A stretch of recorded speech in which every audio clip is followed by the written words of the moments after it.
Good morning students. Welcome to our computer class. In today's class we will discuss about error, which is also called bug. It is something in the code that prevents a program from compiling and running correctly. These are the mistakes that programmers make in a program. There are three types of errors that can occur in a computer program. They are compile time error, runtime error and logical error. First we will discuss about compile time error. The error that occurs during compilation. A compile time error occurs when compiler cannot compile the source code.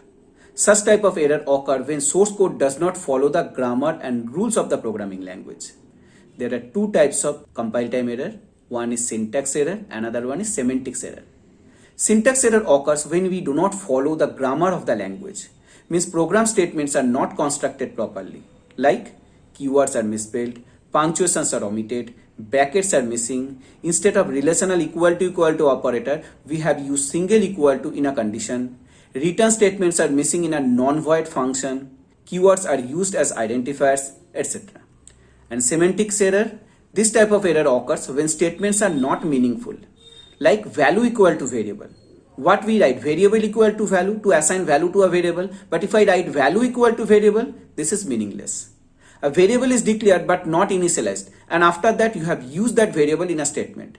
In integer variable, non-integer value like string is assigned. Incompatible type of values are used in an expression like boolean and character. So these all are meaningless statement, means semantics error. Now at the time of compilation, when compile time error occurs, compile time error shows the line number and the type of mistake which you have made in that line. So by that error message you have to understand what mistake you have made, and you have to rectify that. Then the program needs to be recompiled. So this way we will rectify and recompile the program until unless we get the error free code. And when your program is totally error free, then only your compiler can compile the full program to generate bytecode program. Understood? So next type of error is runtime error. This is also called exception. It occurs when application attempts to perform an operation which is not allowed at runtime. Like division by zero error, array index out of bound exception, input output exception, file not found exception. So these are different type of runtime error which already we have discussed in our previous two classes. And last is logical error. And logical error occurs when application compiles and runs properly but does not produce the expected result due to the programmer's mistake. Like in your program, you need to calculate the sum of two numbers, but instead of plus symbol, you have used star symbol. So what it will give? The product of the numbers, which is the wrong output or wrong result for the program.